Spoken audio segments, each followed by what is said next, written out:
Hindi medium academy में आप सभी का स्वागत है। मैं हूं अरुण कुमार यादव और आज इस वीडियो में हम देखेंगे कक्षा 8 की प्रश्नावली 13.2 का सॉल्यूशन। मतलब इस प्रश्नावली में जितने भी सवाल हैं वो सारे के सारे हम इसी वीडियो में करने वाले हैं। और इससे पिछली वीडियो मैंने आपको इस चैप्टर से रिलेटेड जितनी बातें आपको पता होनी चाहिए वो सारी बताई थी। एक एक कॉन्सेप्ट मैंने अच्छे से क्लियर किया था ताकि आप कोई भी सवाल इस चैप्टर का कर सको। ठीक है, साथ में 13.1 भी कराई थी। तो अगर आपने वो वीडियो नहीं देखी है ना तो वो वीडियो बहुत इंपॉर्टेंट है भाई। बहुत मेहनत से बनाई थी मैंने, सारा कॉन्सेप्ट सोच के सही से अरेंज करके आपको समझाया था। तो अगर आपने वो नहीं देखी है तो उसको ज़रूर देख लेना, उससे आपका ये चैप्टर एकदम क्लियर हो जाएगा। ठीक है ना। फिलहाल यहाँ पे बात करते हैं प्रश्न संख्या 1 से। तो यहाँ पर देखो, जो पहला प्रश्न है यानी प्रश्न संख्या 1 जो है, इसमें बोला गया है निम्नलिखित में कौन प्रतिलोम अनुपात में है। तो देखो, अब जिसने पिछली वीडियो देखी है वो तो ठीक, जिसने नहीं देखी है हो सकता है उसे ये ना पता हो कि सीधा अनुपात कब होगा, प्रतिलोम अनुपात कब होगा, कैसे पहचानेंगे। ठीक है, तो एक हल्का सा हिंट दे देता हूँ मैं। ठीक है, हो सकता है कुछ बच्चों ने पिछली वीडियो ना देखी हो, डिटेल में नहीं बताऊँगा अभी, क्योंकि डिटेल में मैंने पिछली वीडियो में बताया था। अभी हल्का सा देख लेते हैं। देखो, पहले सीधा अनुपात, सीधा समानुपात को समझो। इसे हम अनुक्रमानुपाती भी कहते हैं या फिर इसे प्रत्यक्ष समानुपात भी बोला जाता है। ठीक, तो सीधा समानुपात कब होगा? मान लो आपके पास कोई दो राशियां हैं, एक है x दूसरी है y। ठीक है, कुछ भी हो सकते हैं ये। अब x और y सीधे अनुपात में होंगी, सीधे समानुपात में होंगी अगर x बढ़ रहा है। ऊपर की तीर का मतलब समझो बढ़ रहा है। अगर x बढ़ता है और x के बढ़ने से y भी बढ़ जाता है, ठीक है, ऊपर तीर का मतलब समझो बढ़ रहा है। अगर ऐसा हो रहा है x के बढ़ने से y बढ़ रहा है तो ये सीधे अनुपात में है। या फिर नीचे तीर का मतलब समझो घट रहा है। तो अगर x घट रहा है, कम हो रहा है, तो y भी कम हो जाए। कहने का मतलब है जो x के साथ हो रहा है वही y के साथ हो रहा है। अगर मतलब x अगर बढ़ता है तो y बढ़ना चाहिए, x घटता है तो y घटना चाहिए। अगर ऐसा है तब हम कहेंगे कि ये दोनों आपस में सीधे अनुपात में है या फिर अनुक्रमानुपाती है। ठीक, तो जब भी हमें ये पता लग जाए कि सीधा समानुपात है तब हम फॉर्मूला ये वाला लगाते हैं। ये मैंने आपको पिछली वीडियो में बताया था। x1 बटे y1 बराबर कर दो x2 बटे y2, आपका उत्तर आ जाएगा। ठीक, यहाँ पे x बटे वाई क्या होता है? अचर होता है कोई। ठीक है, ये सब पिछली वीडियो में बता चुका हूँ। फिलहाल यहाँ पर जो 13.2 है ना, उसमें सारे के सारे सवाल प्रतिलोम समानुपात पे हैं। तो प्रतिलोम समानुपात इसका उल्टा है। प्रतिलोम समानुपात को हम व्युत्क्रमानुपाती भी बोलते हैं। कैसे उल्टा है? देखो, यहाँ पे अगर मान लो दो राशियाँ हैं आपके पास x और y, ठीक, तो यहाँ पर क्या होगा? अगर x बढ़ रहा है, देखो यहाँ पे ऊपर की तरफ तीर है, अगर x बढ़े तो इसके बढ़ने से y नीचे मतलब कम हो जाना चाहिए। यानी अगर ये बढ़ रहा है तो ये कम हो जाना चाहिए, या फिर अगर x कम हो रहा है तो y ज़्यादा होना चाहिए। मतलब उल्टा है, जो x के साथ होगा उसका उल्टा y के साथ होगा। अगर ऐसा है तब हम कहेंगे कि वहाँ पे प्रतिलोम समानुपात है। ठीक, यहाँ पर क्या होता है? x1 गुणा y1 बराबर होना चाहिए x2 गुणा y2 के। जब आप सवाल करोगे तब ये फॉर्मूला लगाओगे अगर प्रतिलोम अनुपात है। तो मतलब याद रखने वाली मेन बात यही है, ठीक है, कि अगर सीधा समानुपात है तब आप ये फॉर्मूला लगाओ, और अगर प्रतिलोम या व्युत्क्रम है तो ये फॉर्मूला लगाओ। ठीक, चलिए अब हम जरा क्वेश्चन करते हैं, अब आपको समझ में आएगा। ठीक, यहाँ पर क्या बोला गया देखो, जो भी यहाँ पर अलग अलग चीज़ें दी गई हैं इसमें बताना है कि प्रतिलोम अनुपात कहाँ कहाँ पे है। तो पहला है किसी कार्य पर लगे व्यक्तियों की संख्या और उस कार्य को पूरा करने में लगा समय। तो मतलब यहाँ पे हमें दो बातें ध्यान देनी है। पहला क्या? व्यक्तियों की संख्या है। ठीक है, पहला क्या है? व्यक्तियों की संख्या है। और दूसरी राशि क्या है? कार्य को पूरा करने में लगा समय है। ठीक है, अगर व्यक्तियों की संख्या को मैं x मान लूँ, जैसे वहाँ पे x और y लिया था, और जो समय लग रहा है उसे y मान लो, तो यहाँ पे मुझे बताना है कि ये x यानी कि व्यक्तियों की संख्या और जो समय यानी y किस अनुपात में होगा। तो यार देखो, अगर मान लो आप, ठीक है, यूँ मान लो आप अकेले हो और कोई काम आप, दूसरा कलर ले लेते हैं, आप अकेले हो और कोई काम आपको करने में मान लो 4 दिन लगते हैं। ठीक है, आप अकेले हो, आपको काम करने में 4 दिन लगते हैं। अब मान लो आपने किसी और की मदद ले ली, आपने अपने भाई को बोला कि भाई ये काम मिल के करा ले। तो अब आप दो लोग हो गए, एक तो आप खुद और एक आपका भाई, दो लोग हो गए। अब बताओ, जब आप दो लोग हो गए तो काम करने में और ज़्यादा टाइम लगेगा या कम टाइम लगेगा? कम टाइम लगेगा, है ना। जब एक इंसान 4 दिन में कर रहा था तो दो इंसान उसे 2 दिन में ही कर देंगे, है ना, अगर उन दोनों के काम करने की क्षमता बराबर है तो कहने का ये मतलब है कि जैसे जैसे व्यक्ति बढ़ेंगे जैसे जैसे ज़्यादा लोग काम करेंगे वो काम जल्दी हो जाएगा, है ना। तो मतलब अगर व्यक्तियों की संख्या बढ़ती है तो कार्य को करने में लगा समय घट जाता है, ठीक है। तो मतलब एक बढ़ रहा है तो दूसरा घट रहा है, ऐसा कहाँ होता है, ऐसा होता है प्रतिलोम अनुपात में। तो यहाँ पर हम बोलेंगे कि भाई जो इसका पहला हिस्सा है यानी कि ये वाला, यहाँ पर प्रतिलोम समानुपात है, ठीक है। यहाँ पर प्रतिलोम समानुपात है। तो पहला आपको समझ में आ गया क्यों है, ठीक है। दूसरे में देखो क्या होगा, एक समान चाल से, ठीक है ना, एक समान चाल से किसी यात्रा में लिया गया समय और दूरी, मतलब समय और दूरी, चाल समान है, चाल घटती बढ़ती नहीं है, चाल जितनी है उतनी, मतलब जो स्पीड है वो घटाते बढ़ाते नहीं है। तो बताओ समय और दूरी, यार देखो समय और दूरी मान लो 1 घंटे में कोई 2 किलोमीटर जाता है। अब 1 घंटे में वो 2 किलोमीटर गया, अगर वो 2 घंटे चलेगा तो 4 किलोमीटर जाएगा, 3 घंटे चलेगा 6 किलोमीटर जाएगा, है ना। स्पीड चेंज नहीं कर रहे, गति या चाल जो है वो एक समान रह रही है। सिंपल, 1 घंटे में अगर आप 2 किलोमीटर चले जाते हो और आपको बोले भाई आपको 1 नहीं 2 घंटे दे रहे हैं, चलो तो 2 घंटे में तो और ज़्यादा ही जाओगे ना, 3 घंटे में और ज़्यादा आगे जाओगे। मतलब जैसे जैसे समय आपको ज़्यादा मिलेगा आप ज़्यादा दूरी तय कर सकते हैं, ठीक है ना। तो यहाँ पर जो समय और दूरी है, समय और चाल नहीं, याद रखना, समय और दूरी, समय और दूरी जो है वो कैसे हैं, एक बढ़ रहा है तो दूसरा भी बढ़ रहा है, ज़्यादा समय ज़्यादा दूर जाओगे, कम समय में कम दूर रहोगे, एक बढ़ने से दूसरा बढ़ेगा। तो ये क्या है, ये सीधा अनुपात है। तो यहाँ पे हम क्या बोलेंगे कि यहाँ पर ये सीधा समानुपात है, ठीक है ना, सीधा समानुपात है, ठीक है।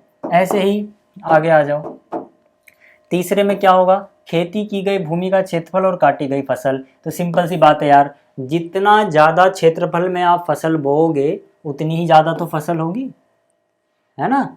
तो मतलब क्या, जैसे जैसे मान लो आपने छोटे से खेत में फसल बोई तो कम पैदावार होगी, बड़े खेत में फसल बोई, आपने खेत बड़ा कर दिया तो फसल भी ज़्यादा होगी, और बड़ा कर दोगे और ज़्यादा होगी। तो यहाँ भी सीधा समानुपात है, ठीक है ना। तीसरे में भी सीधा है, मैं यही लिख दे रहा हूँ, ठीक है। इसमें भी क्या है, सीधा समानुपात है।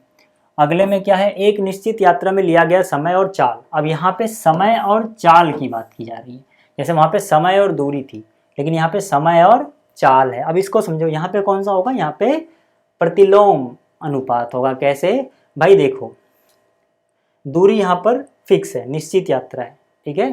तो मान लो, जैसे मान लो आपको दूरी तय करनी थी 20 किलोमीटर की, दूरी फिक्स है 20 किलोमीटर की, ठीक है। मान लो 20 किलोमीटर आपको जाना है।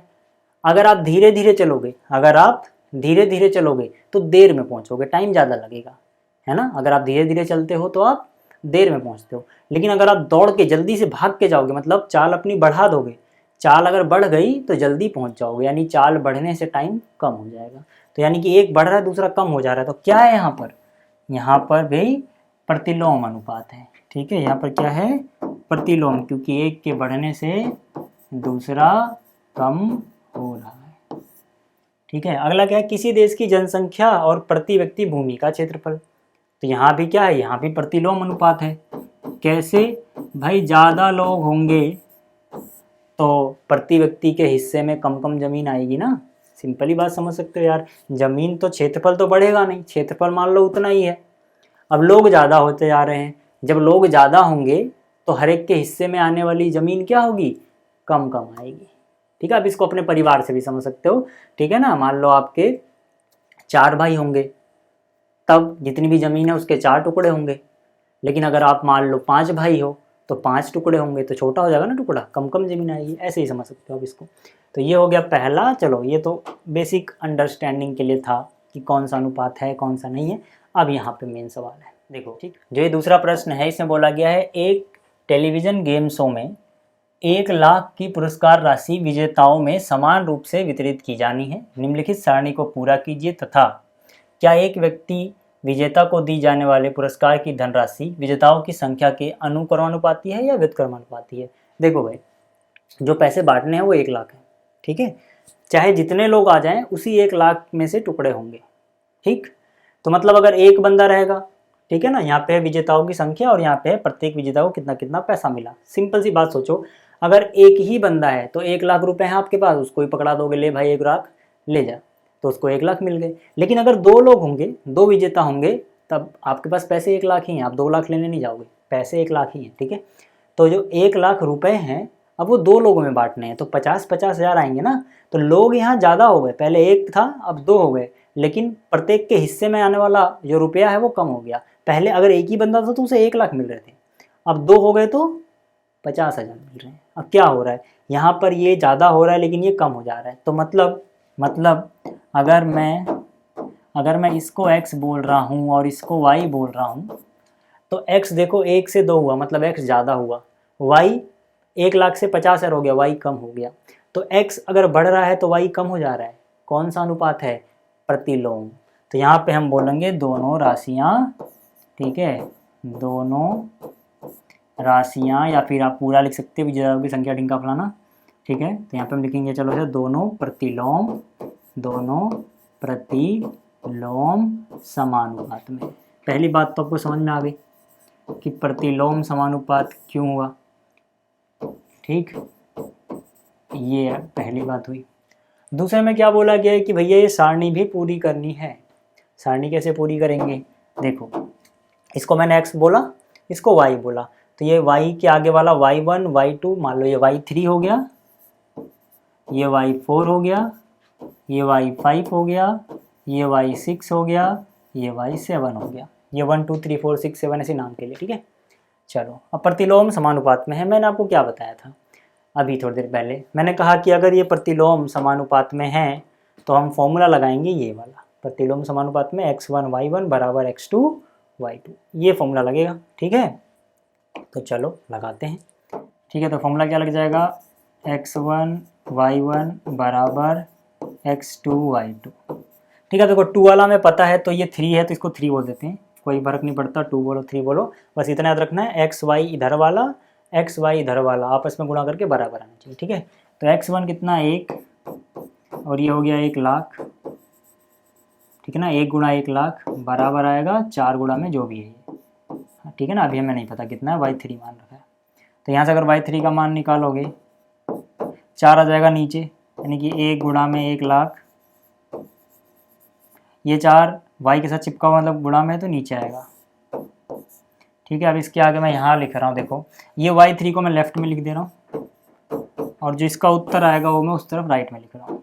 ठीक है, 4 से काटोगे, 4 से काटा 100 को 25, ठीक है, 3 जीरो है, 3 जीरो लगा दो, यानी 25,000। तो y3 की वैल्यू कितनी आ गई भाई, 25,000 आ गई, यानी y3 की जगह क्या आएगा, 25,000। ठीक है, ये आपको समझ में आ गया। आप अलग से सारणी बनाना, उसमें लिख देना इसकी जगह 25,000 नीचे। ठीक है ना, एक सारणी बनाना ऐसे, उसमें ये सब लिखना y3 y4 y5, जब सारे उत्तर आ जाए लास्ट में फिर एक सारणी बनाना, उसमें इनका मान लिख देना, जैसे y3 का मान 25,000 है। ठीक है, तो ये आपको समझ में आ गया। इसको मिटा रहा हूँ ताकि थोड़ी जगह हो जाए। अब हमें क्या निकालना है, y3 तो हमें निकाल ले, y4 भी निकालना है।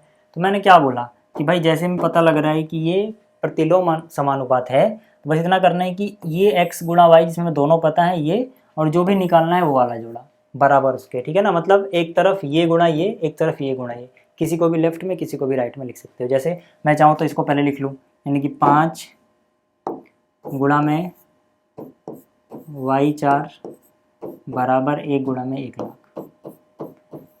ठीक है, किसको आप लेफ्ट में किसको राइट में लिख रहे हो इससे फ़र्क नहीं पड़ता, बस इतना याद रखना है कि प्रतिलोम अनुपात है तो एक x उसका y एक तरफ, और यहाँ पे x और ये y, ठीक है, एक तरफ गुणा में ऐसे होने चाहिए।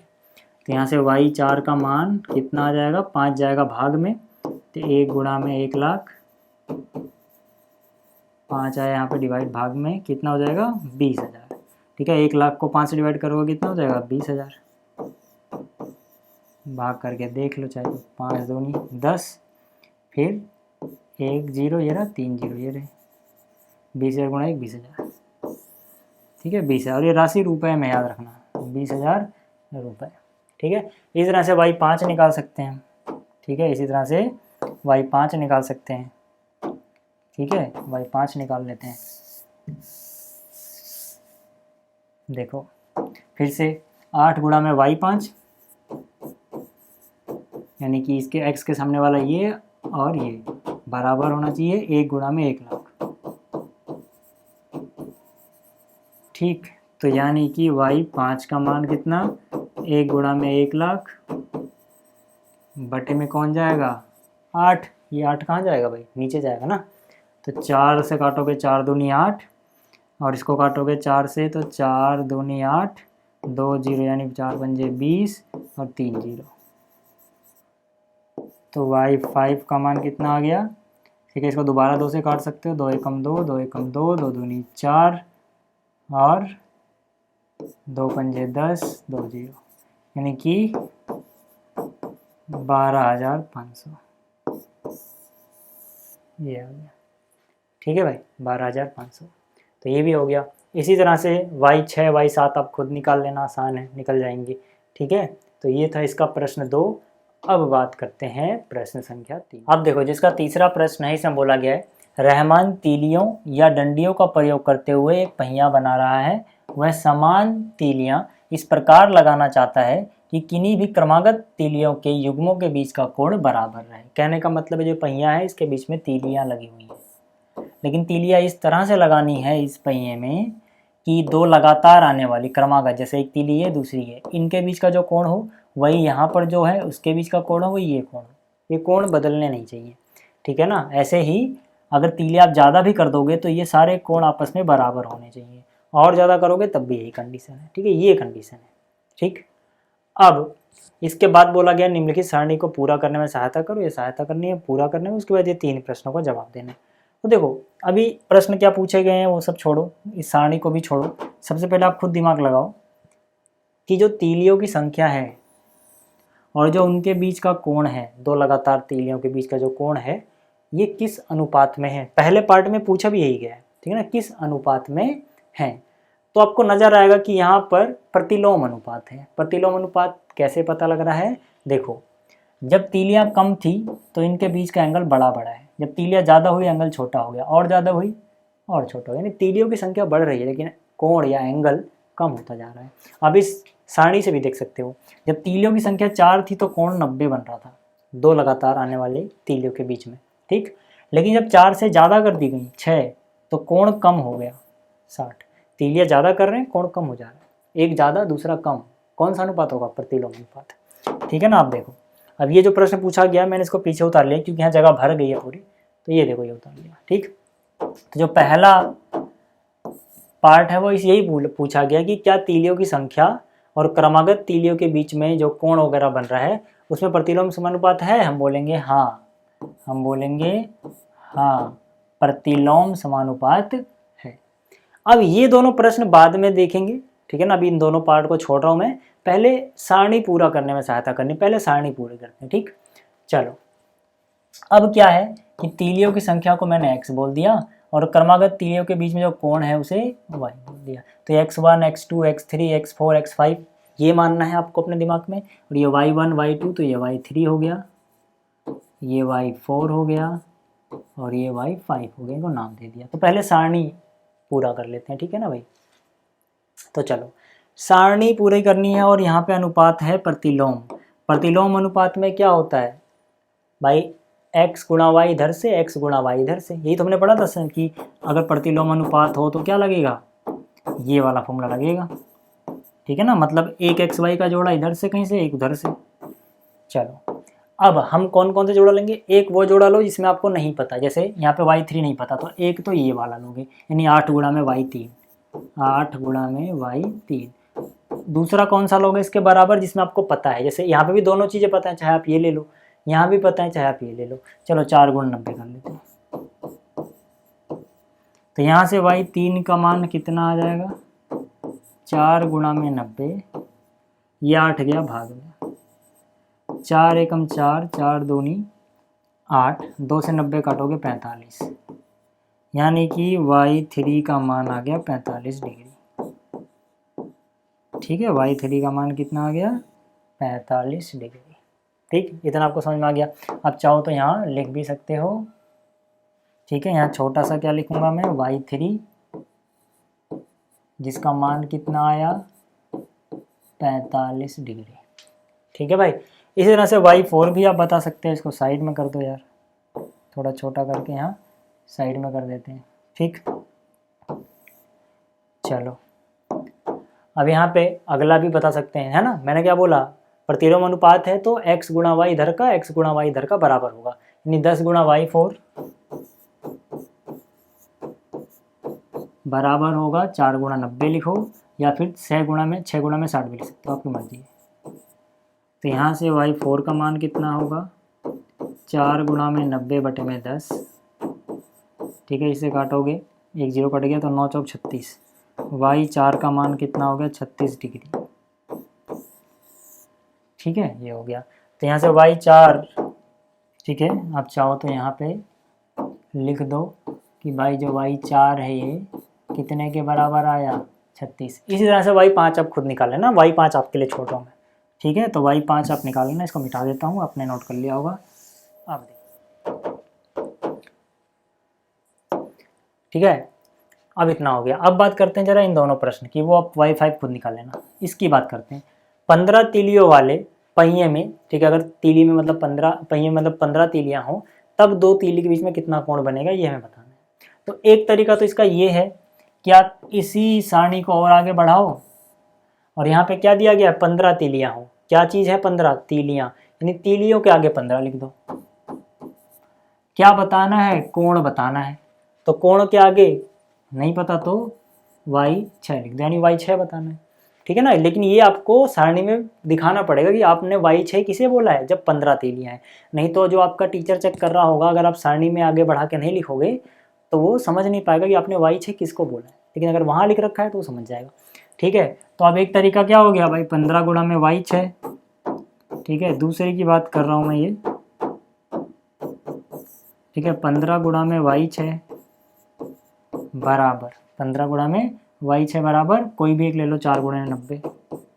ठीक है, एक तरीका तो ये है। दूसरा तरीका भी बता रहा हूँ, 4 गुणा में 90, 15 गया नीचे, 15 एकम 15, 15 छक्का 90, 6 गुणा 4 यानी 24, यानी 24 तीलियाँ। ठीक है, अगर 24 डिग्री, यानी कि अगर 15 तीलियाँ होंगी तो हर दो तीली के बीच में 24 डिग्री का कोण बनेगा। तो y6 का मान आ गया 24। ठीक है, एक तरीका तो ये है। दूसरा तरीका इसी सवाल को करने का क्या हो सकता था, दूसरा तरीका इसी सवाल को होना चाहिए था कि भाई जो y6 है या कोण बनेगा, ठीक है, आप लिख लेना y6 कौन सा कोण है, जो 15 तीलियों के बाद बन रहा है। ठीक है, वो हो जाएगा कुल कोण कितना होता है, एक संपूर्ण कोण 360, मतलब पहिए में बीच में अगर टोटल कोण देखोगे 360 होता है, ये आपको याद रखना है। और कितनी तीलियां हैं उससे भाग दे दो 15 से, कितना आएगा, इसको काटने के बाद भी 24 आएगा। आप ऐसे भी कर सकते हो। ठीक है, इसी तरह से, ठीक है, दूसरा हिस्सा था। अब तीसरे की अगर मैं बात करूं, तीसरे की मैं बात करूं तो क्रमागत तीलियों के प्रत्येक युग्म के बीच का कोण 40 है। इस बार कोण बताया है 40, तो तीलियां कितनी लगेंगी। तो पहला तरीका फिर से वही होगा कि इस बार हमें कोण पता है, तो कोण के आगे 40 डिग्री लिखेंगे। नीचे क्यों लिखा, क्योंकि जो कोण है वो नीचे वाला है और वो बताना है हमें। ठीक है, तो 1 2 3 4 5 6 7 ये x7 मान लो और निकाल लो। अगर मान लो आपको ऐसे नहीं करना, दूसरा तरीका सीधा बता दूं, तो तीसरे का दूसरा तरीका सीधा क्या हो जाएगा, तीलियों की संख्या। ठीक है, मान लो आप ऐसे नहीं करना चाहते, आप दूसरे तरीके से ही करना चाहते हैं, ऐसे तो हो ही जाएगा, तरीका आपको समझ आ गया होगा। नहीं तो अगर आपको सिंपली करना है तो तीलियों की संख्या, तीलियों की संख्या आप ऐसे भी निकाल सकते हो कि भाई कुल कोण कितना है, 360 डिग्री का होता है एक चक्कर में, और दो के बीच में कितना कोण आ रहा है, 40। इसको भाग दे दो, कितना हो जाएगा, 4 एकम 4, 4 नीम 36, यानी 9 तीलियाँ। ऐसे भी आप कह सकते हो। ठीक है, तो चलो आपको जैसे सही लगे आप वैसे करना, दोनों तरीकों में से। तो ये था तीसरा प्रश्न। अब बात करते हैं चौथे की। अब देखो जो चौथा प्रश्न है इसका, इसमें क्या बोला गया है, इसमें बोला गया है यदि किसी डब्बे की मिठाई को 24 बच्चों में बांटा जाए तो प्रत्येक बच्चे को 5-5 मिठाई मिलेंगी। ठीक, यदि बच्चों की संख्या में 4 की कमी हो जाए, यानी जितने बच्चे पहले थे उससे 4 कम हो जाए, तो प्रत्येक बच्चे को कितनी मिठाई मिलेगी। तो इसको हम कैसे करेंगे, देखो पहले देखो 24 बच्चे हैं तो यहाँ लिखा मैंने बच्चों की संख्या 24। अगर 24 बच्चे हैं तो प्रत्येक बच्चे में मिठाइयाँ कितनी कितनी आती हैं, 5-5 मिठाइयाँ आती हैं। फिर क्या, संख्या में 4 की कमी हो गई, यानी कि पहले बच्चे थे 24, अब 24 में से 4 कम कर दो, कितने बचेंगे? 20 बच्चे बचेंगे। तब मिठाई कितनी लगेगी? ठीक है ना। तो इसको मान लेते हैं x, इसको मान लेते हैं y, x1 x2 y1, ये y2 है। ठीक है, तो माना प्रत्येक बच्चे को y2 मिठाई मिलेंगी, ये मान के चलो अभी। ठीक है, यहाँ पे लिख भी लेना, माना प्रत्येक बच्चे को y2 मिठाई मिलेंगी जब 4 बच्चे कम हो जाते हैं। अब क्वेश्चन ये है कि यहाँ पे कौन सा अनुपात है। ठीक है, जो मैंने यहाँ पे लिखा है इसको थोड़ा अच्छे से लिख देता हूँ, सिर्फ 20 घटा के दिखाया था, पर 4 बच्चे कम होंगे तो सीधा 20 लिखो। ठीक है, अब प्रश्न क्या आता है कि बच्चों की संख्या और मिठाई की संख्या में कौन सा अनुपात है। तो देखो यार, जो बच्चों की संख्या है अगर इसको हम ज़्यादा करेंगे, ठीक है, बच्चों की संख्या ज़्यादा होती जाएगी, यानी ज़्यादा बच्चे होंगे, या जब ज़्यादा लोग होंगे तो मिठाइयाँ कम कम मिलेंगी ना, यानी बच्चों की संख्या ज़्यादा करोगे तो मिठाइयाँ कम मिलेंगी। जैसे मान लो आप अपने घर का ही उदाहरण लो, आपके घर में मान लो 10 मिठाई आई, 10 रसगुल्ले आए, और आप अकेले हो तो आपको 10 के 10 रसगुल्ले मिल गए।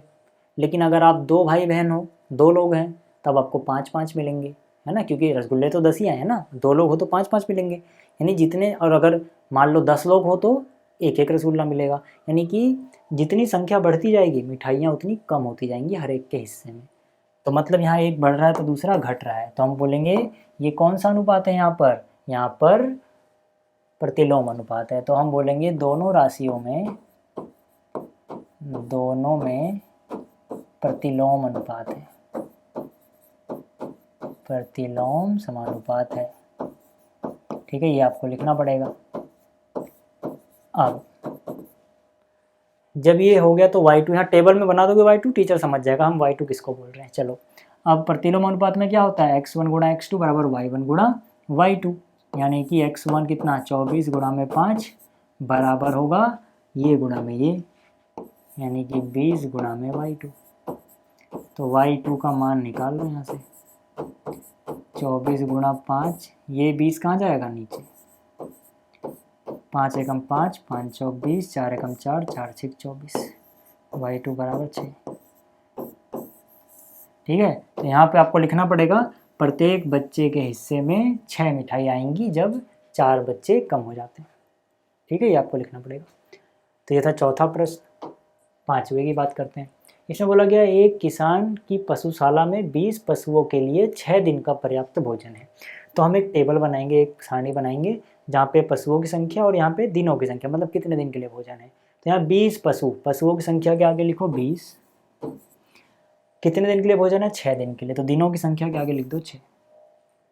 आगे बोला गया यदि इस पशुशाला में 10 पशु और आ जाएं तो यह भोजन कितने दिन तक पर्याप्त होगा। 10 पशु और आ जाएं, मतलब जो पहले थे वो तो रह रहे हैं, 10 और आ जाएं। तो पहले 20 थे, 10 और आ जाएंगे, 20 और 10 30 हो जाएंगे। तब कितने दिन तक भोजन चलेगा। चलो, इसको बोल देते हैं x, इसको बोल देते हैं y। तो x1 y1 x2 sorry y x1 x2 y1 y2, ठीक है ना। x के आगे वाले x होंगे x1 x2, y के आगे वाले y1 y2। अब क्योंकि यहाँ पे फिर से प्रतिलोम अनुपात है, ठीक है ना, यहाँ पे कौन सा अनुपात है, प्रतिलोम, ठीक है ना, ये बात आप याद रखना, अनुपात है।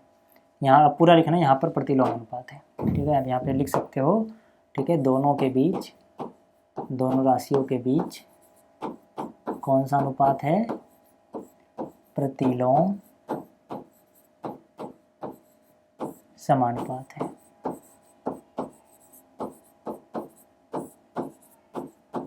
ठीक है, तो मैं लिखा दोनों के बीच प्रतिलोम समानुपात है। जो प्रतिलोम समानुपात में क्या करते हैं हम, ये x1 x2 x1 y1 x2 नहीं, ठीक है, x1 y1 बराबर होगा x2 y2 के, यानी कि 30 गुणा में y2। तो यहाँ से y2 का मान निकाल लो, 20 गुणा में 6 बटे में 30, ये 30 नीचे जाएगा, 1 0 से 1 0, 3 एकम 3, 3 दूनी 6, कितना बचा, यहाँ बचा हुआ है 2, यहाँ बचा हुआ है 2, 2 दूनी 4। ठीक है, तो यहाँ पे y2 का मान 4 आ गया। तो यहाँ पे आप लिखोगे 4 दिन, ठीक है ना, 4 दिन के लिए पर्याप्त होगा वो भोजन, ठीक है ना। चलो आगे चलते हैं। अगला क्या प्रश्न है, अगला प्रश्न है प्रश्न संख्या 6। इसमें बोला गया एक ठेकेदार यह आकलन करता है कि जसमिंदर के घर में पुनः तार लगाने का कार्य 3 व्यक्ति 4 दिन में कर सकते हैं। ठीक है, तो यहाँ पे हम सारणी बनाएंगे जिसमें व्यक्तियों की संख्या और कितने दिन ले रहे हैं वो। तो 3 व्यक्ति यानी व्यक्तियों की संख्या के आगे लिखो 3, कितने दिन में कर सकते हैं 4 दिन में, तो दिनों की संख्या के आगे लिखो 4। इसके बाद बोला है यदि वह 3 के स्थान पर 4 व्यक्तियों को इस काम में लगाता है तो कार्य कितने दिन में पूरा हो जाएगा। यानी कि 3 की जगह पे 4 व्यक्ति को काम पे लगाता है तो कितने दिन में पूरा हो जाएगा। इसको बोल देते हैं x, इसको बोल देते हैं y। तो ये y1 y2। तो फिर से प्रतिलोम अनुपात है, यहाँ पे लिखोगे, यहाँ लिख लेना, यहाँ पे मैं पूरा नहीं लिख रहा, सिर्फ लिख रहा हूँ प्रतिलोम। आपको पूरा लिखना है, यहाँ पर दोनों राशियों के बीच प्रतिलोम अनुपात है, ठीक है। तो प्रतिलोम अनुपात होगा तो क्या हो जाएगा, तो प्रतिलोम अनुपात होगा तो क्या होगा, x1 गुणा y1 यानी कि 3 गुणा में 4 बराबर होगा x2 y2 यानी कि 4 गुणा में y2, ठीक है। चाहो तो आप इधर से 4 से 4 से काट सकते हो, तो y2 का मान कितना आ गया 3, क्योंकि नीचे जाएगा तो कट ही जाएगा ना भाई, इसको नीचे लेके जाओगे, इसे बड़े यहीं से काट दो, ठीक है। तो 3, तो यानी कि 3 दिन, इसका उत्तर क्या होगा 3 दिन, ठीक। तो ये छठा भी हो गया। आगे चलते हैं 7वें पे। 7वां क्या कहता है, देखो इसमें बोला गया है बोतलों के एक बैच को 25 बक्सों में रखा जाता है, प्रत्येक बक्से में 12 बोतलें हैं। यदि इसी बैच की बोतलों को इस प्रकार रखा जाए कि प्रत्येक बक्से में 20 बोतलें हों तो कितने बक्से भरेंगे। मतलब क्या, 25 बक्से में भरी गई हैं सारी बोतलें, हर एक बक्से में 12-12 बोतलें रखते हैं तो कितने बक्से लगते हैं 25। तो पहले इस टेबल में हम बनाएंगे बोतलों की संख्या और बक्से कितने लग रहे हैं। तो बोतलों की संख्या देखो यहाँ पर 12, एक बक्से में 12 बोतलें हैं, यानी कि जो 12 बोतलें हैं ये बोतलों के आगे लिखोगे, और जो ये 25 है क्या है बक्से, यानी बक्से के आगे 25 लिखोगे। यानी कि अगर 12-12 बोतलें रखेंगे तो 25 बक्से लगेंगे। आगे क्या पूछा गया है कि अगर बक्से 20 हों, नहीं सॉरी, बक्से में 20 बोतलें हों, 20 क्या हों बोतलें, यानी बोतलों के आगे क्या लिखोगे 20, तब कितने बक्से भरे जाएंगे, यानी बक्से कितने हैं वो हमें नहीं पता, y2 मान लो, ठीक है, ये x ये y।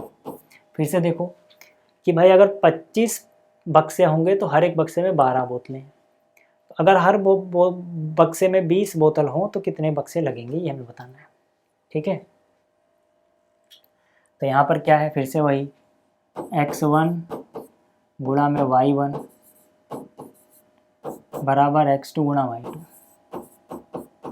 बस आपको लिखते वक्त ये ध्यान रखना है कि जो बोतलें हैं वो इस तरह आएँ और जो बक्से हैं वो इधर आएँ। अगर आपने मान लो गलती से 20 नीचे लिख दिया, y2 ऊपर लिख दिया, गलत हो जाएगा। आपको ध्यान रखना है कि यहाँ पे 12 क्या है, 12 बोतलें हैं तो बोतलों के आगे 12 लिखोगे, 20 क्या है बोतलें हैं तो 20 बोतलों के आगे लिखोगे, ठीक है। 25 क्या था बक्से, तो बक्से के आगे 25 लिखोगे। पूछा क्या है कितने बक्से, मतलब जो नहीं पता वो भी बक्से के आगे लिखोगे, ये बस ध्यान रखना है। उसके बाद xy गुणा xy बराबर कर दो, ठीक है। तो यहाँ से y2 का मान कितना 12 गुणा में 25 बटे में ये 20, तो 5 गुणा में 5 चौक 20, 5 से काटा 5 पंजे 25, 4 3 12, क्या बचा यहाँ 3 यहाँ 5, तो 3 पंजे 15, तो यहाँ पे 15। तो उत्तर क्या आएगा इसका, इसका उत्तर होगा 15 बक्से। पूरा लिखना 15 बक्से लगेंगे, मैं हल्का सा लिख रहा हूँ, ठीक। 7वां हो गया। 8वें की बात कर लेते हैं। 8वां है एक फैक्ट्री में कुछ वस्तुएं 63 दिन में, ठीक है, 63 दिन में बनाने के लिए 42 मशीनों की आवश्यकता है। यानी कि अगर 42 मशीनें लगेंगी तब वो वस्तुएं 63 दिन में बन जाएंगी, ठीक है। यानी कि मशीन और दिन दो चीज़ें हैं यहाँ पे, ठीक है। तो 42 मशीन, यानी मशीन के आगे 42, ठीक है, मशीन के आगे क्या लिख दो 42। अगर 42 मशीन होंगी तो कितने दिन लगे 63 दिन लगे। अब आगे बोला गया उतनी ही वस्तु, यानी वस्तुएं उतनी बनानी 54 दिन में बनानी है, तो कितनी मशीन लगेंगी। 54 दिन है तो 54 कहाँ लिखोगे दिन के आगे, 54 दिन में बनानी है तो कितनी लगेंगी x2 मान लेते हैं। देखो ये x है ये y है, तो इसके सामने x1 x2, y के सामने y1 y2। फिर से बोल रहा हूँ 42 मशीन होंगी तो 63 दिन, ठीक है, और अगर 54 दिन में बनाना है तो कितनी मशीन होंगी ये बताना था। तो फिर से वही x2, ठीक है, x1 यानी कि x2 गुणा 54 एक ये वाला बराबर 42 गुणा 63। क्यों किया ऐसा, यहाँ पे लिखोगे इनके बीच में प्रतिलोम अनुपात, यहाँ लिखना पड़ेगा आपको। मैं पूरा नहीं लिख रहा, ठीक है, आप लिख लेना कि मशीन और दिनों की संख्या के बीच में प्रतिलोम समानुपात है। ठीक, x2 बराबर 42 गुणा में 63, ये 54 कहाँ जाएगा, इधर नीचे डिवाइड में। ठीक है, किससे काट सकते हैं, 9 से, 9 छिक 54, 9 सत्ते 63, 7 एक 6 कम 6, 6 सत्ते 42, यहाँ 7 यहाँ 7, 7 गुणा 7 49, यानी कि यहाँ पे मशीन कितनी है, x2 कितना है 49, यानी कि यहाँ पे हम बोलेंगे 49 मशीन लगेगी। ठीक है, तो ये हो गया 8वां प्रश्न। अब बात करते हैं 9वें की। 9वें में क्या बोला गया है, एक कार एक स्थान तक पहुंचने में 60 किलोमीटर प्रति घंटा की चाल से चलकर 2 घंटे का समय लेती है। ठीक है, तो मतलब यहाँ पे पहली बात चाल दी गई है, फिर समय दिया गया है, तो टेबल बनाएंगे चाल और समय में। चाल है किलोमीटर प्रति घंटा में, समय है घंटे में। तो चाल कितनी थी, 60 किलोमीटर प्रति घंटा, तो समय कितना लगा, 2 घंटे का। तो समय के आगे 2 लिखो, चाल के आगे 60 लिख दो, सिंपल सी बात है। आगे बोला गया है कि अगर वो 80 की चाल से उस कार को कितना समय लगेगा, यानी चाल इस बार होगी 80, समय कितना लगेगा, y2 मान लेते हैं, ये y ये x। फिर से अगर देखो भाई, यहाँ पर हमें ये क्या पता लगाना, पहले कौन सा अनुपात है, तभी तो हम फॉर्मूला लगाएंगे। तो अगर चाल तेज होगी, यानी अगर वो जल्दी जल्दी जाएगा, तो यानी कि स्पीड से जाएगा तो जल्दी पहुँच जाएगा, अगर वो धीरे धीरे जाएगा तो देर में पहुँचेगा। यानी चाल ज़्यादा कर रहा है, जल्दी पहुँच जा रहा है, टाइम कम लग रहा है, तो एक ज़्यादा होने से दूसरा कम, तो कौन सा अनुपात, प्रतिलोम। अब हमेशा रखना चाल और समय के बीच में हमेशा प्रतिलोम अनुपात होता है, तो यहाँ पे लिख लेना, यहाँ पर प्रतिलोम अनुपात है। ठीक है, तो फिर से वही 80 गुणा y2 बराबर होगा 60 गुणा 2। y2 का मान निकालोगे 60 गुणा 2 बटे में 80, ये 80 जाएगा नीचे, 1 0 से 1 0, 2 एकम 2, 2 चौक 8, कितना बचा, y2 बराबर 2 दूनी 4, 2 तियाँ 6, यानी ऊपर बचा हुआ है 3, नीचे बचा हुआ है 2। 3 बटे 2 का मतलब इसको मिश्र भिन्न में लोगे 1 सही 1 बटे 2 घंटे। ठीक है, इसको मिश्र भिन्न बदलना आपको आता होगा। तो ये हो गया 9वां। अब बात करते हैं 10वीं। अब देखो, जो 10वां प्रश्न है, इसमें हमसे बोला गया है 2 व्यक्ति एक घर में नई खिड़कियां 3 दिन में लगा देते हैं। ठीक है, तो मतलब यहाँ पे जो सारणी बनाएंगे हम, वो व्यक्तियों की संख्या और दिनों की संख्या में बनाएंगे। व्यक्ति कितने हैं, व्यक्ति हैं 2। ठीक है, व्यक्ति हैं 2, कितने दिन में खिड़की लगा देंगे, 3 दिन में लगा देंगे, 2 व्यक्ति 3 दिन में लगा देंगे। ठीक है, अब यहाँ पे 2 पार्ट में प्रश्न पूछा गया। पहले हिस्से की बात करते हैं। पहले हिस्से में बोला गया कार्य प्रारंभ होने से पहले एक व्यक्ति बीमार पड़ जाता है, यानी जब काम शुरू हुआ उससे पहले एक आदमी बीमार हो गया। अब यह कार्य कितने दिन में पूरा हो पाएगा। तो देखो, कितने व्यक्ति थे, 2, एक बीमार पड़ गया, तो एक तो बचा होगा, वही काम करेगा। कितने दिन में पूरा हो जाएगा ये बताना है, तो मान लेते हैं कि भाई ये x था, ये y था, कितने दिन में पूरा हो जाएगा, मान लेते हैं y2। तो यहाँ पे हम लिखेंगे माना कार्य y2 दिन में पूरा होगा। ठीक है, कौन सा अनुपात है, ठीक है, वो भी आप लिख लेना पहले। यहाँ पे है प्रतिलोम अनुपात। क्यों, क्योंकि भाई ज़्यादा लोग होंगे काम जल्दी हो जाएगा, कम लोग होंगे काम देर में होगा। ठीक, तो फिर से भाई 1 गुणा में y2 बराबर 2 गुणा में 3, तो y2 का मान कितना आ गया, 6। 6 क्या चीज़ है, दिन के आगे लिखा है y2, यानी 6 दिन, यानी कि एक व्यक्ति अकेला 6 दिन में काम पूरा कर देगा। ठीक है, तो ये था इसका पहला हिस्सा। अब जरा दूसरे हिस्से की भी बात कर लेते हैं। दूसरे हिस्से में क्या बोला गया है, देखो, दूसरे हिस्से में बोला गया एक ही दिन में खिड़कियां लगवाने के लिए कितने व्यक्तियों की जरूरत पड़ेगी, यानी कि इस बार दिनों की संख्या दी गई है। कितने दिन, एक ही दिन, यानी कि दिन के सामने लिख दो 1, दिन यहाँ नीचे है तो 1, कितने व्यक्ति लगेंगे, मान लेते हैं x2। ठीक है, तो यहाँ पे हम बोलेंगे कि एक ही दिन में, यहाँ पे लिखोगे माना x2 आदमी, ठीक है ना, या x2 व्यक्ति एक ही दिन में खिड़की लगा देंगे, एक दिन में यहाँ लिख लेना खिड़की लगा देंगे। ठीक, चलो तो यहाँ से x2 गुणा में 1 बराबर 2 गुणा में 3, 2 तियाँ कितना 6x गुणा, ठीक है 1 से करोगे ये आएगा। तो ये 6 क्या चीज़ है, व्यक्ति के सामने लिखा है x2, ठीक है ना, x2 का मान है व्यक्ति के सामने, यानी 6 व्यक्ति हैं ये। पिछली बार भी उत्तर 6 था लेकिन वो 6 दिन थे, ये 6 व्यक्ति हैं। ठीक है भाई, तो ये भी आपको समझ में आ गया। अब बात करते हैं अगले प्रश्न की, यानी प्रश्न संख्या 11 की। अब देखो जो प्रश्न संख्या 11 है, इसमें बोला गया किसी स्कूल में 45 मिनट अवधि के 8 कालांश होते हैं। कालांश मतलब जैसे आपके स्कूल में पीरियड लगता है ना, वही। ठीक है, तो 8 कालांश या 8 पीरियड होते हैं, हर एक पीरियड 45-45 मिनट का होता है। तो यहाँ पे हम सारणी बनाएंगे कालांशों की संख्या कितनी है और हर कालांश कितने समय का है। तो कितने कालांश है, 8, यानी कालांशों की संख्या 8 है, तब प्रत्येक की अवधि कितनी है, 45 मिनट। ठीक है, आगे क्या बोला, ये कल्पना करते हुए कि स्कूल का कार्य समय उतना ही रहता है, स्कूल में बराबर बराबर अवधि के 9 कालांश हो, यानी अगर कालांश 9 हो जाए तो प्रत्येक में कितना समय लगेगा, तो मान लेते हैं y2 समय लगेगा। ठीक है, तो यहाँ पे आप लिख लेना कि कालांशों की संख्या और कालांश प्रतिलोम अनुपात में है। पहली बात तो ये, क्योंकि जब हमें पता लगेगा कि कौन सा अनुपात है तभी तो हम फॉर्मूला लगाएंगे। आप पूरा लिखना, यहाँ पर दोनों राशियाँ कालांशों की संख्या और कालांशों का समय प्रतिलोम अनुपात में है। मेरी तरह से लिख के ऐसे लाइन मत खींचना। ठीक, चलो प्रतिलोम में है तो 9 गुणा में y2 बराबर होगा 8 गुणा में 45। तो y2 का मान कितना हो जाएगा, 8 गुणा में 45, 9 आ जाएगा नीचे, ये 9 एकम 9, 9 पंजे 45, तो 8 पंजे 40, तो y2 का मान आ गया 40। 40 किस में है, मिनट में है, तो 40 मिनट। ठीक है भाई, तो इस वीडियो में इतना ही। उम्मीद करता हूँ आपको ये सभी सवाल समझ में आए होंगे। जल्दी मिलेंगे अगली वीडियो में। इस वीडियो को देखने के लिए धन्यवाद।